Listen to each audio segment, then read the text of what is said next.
What's going on, guys? It's Fast Cut with One, and today I want to talk to you guys about something that has been on my mind for quite a while now, and that is the IFBs. Ever since I started playing Battlefield 4, I've always felt as if the IFBs got a minor buff in Battlefield 4.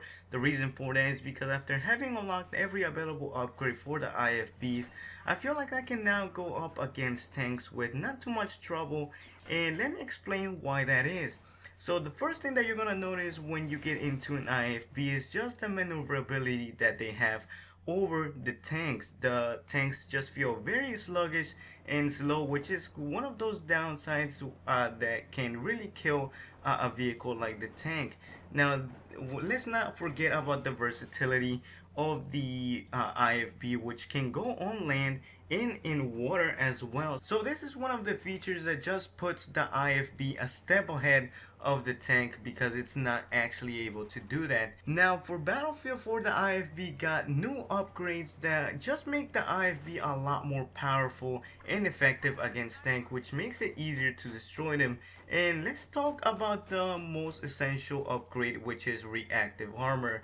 And I have to say that no matter what kind of skill you have, whether you're really good with the IFB, the reactive armor will definitely help you stay alive a lot longer, because you will get surrounded by a lot of engineers in Conquest, and that just makes it hard for you to stay alive, especially if you're being surrounded by a ton of them with their RPGs. And the next upgrade is the HE cannon.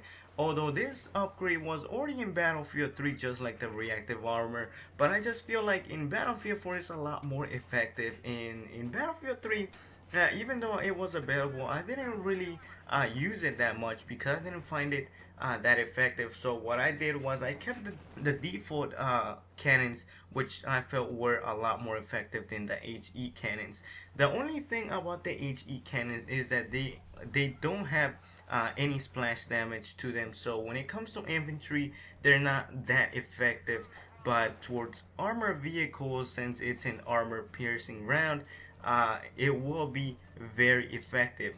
So now let's take a look at the newest upgrade which was added in Battlefield 4, and that is the Zuni rockets for the IFB.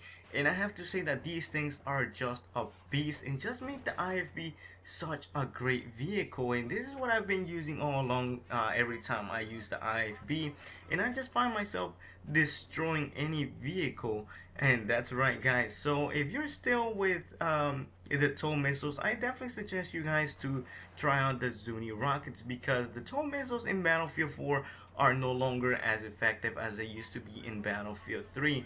Now every tow missile does 25 damage instead of 50, which in Battlefield 3 was a disable. But now in order to completely disable any vehicle in Battlefield 4, you need at least 2 tow missiles, which that comes out to being 25 damage each.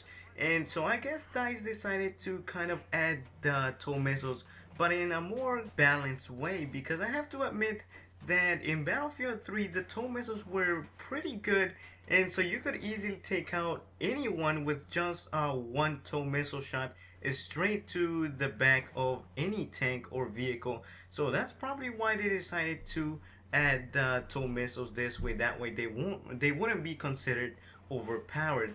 So my recommended loadout for the IFB is the HE shell, the Zuni rockets, smoke screen, thermal optics, and reactive armor.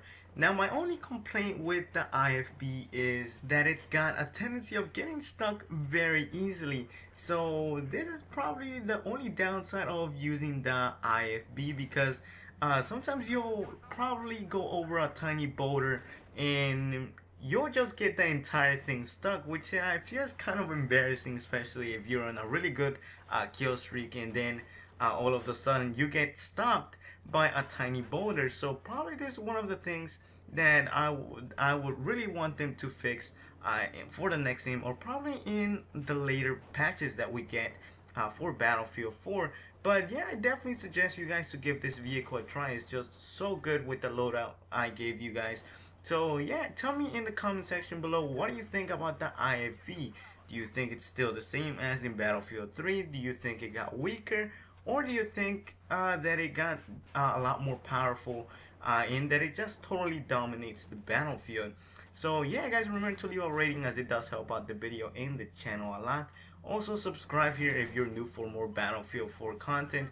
And as always, this was Fast Cutty 101, and see you in the next video.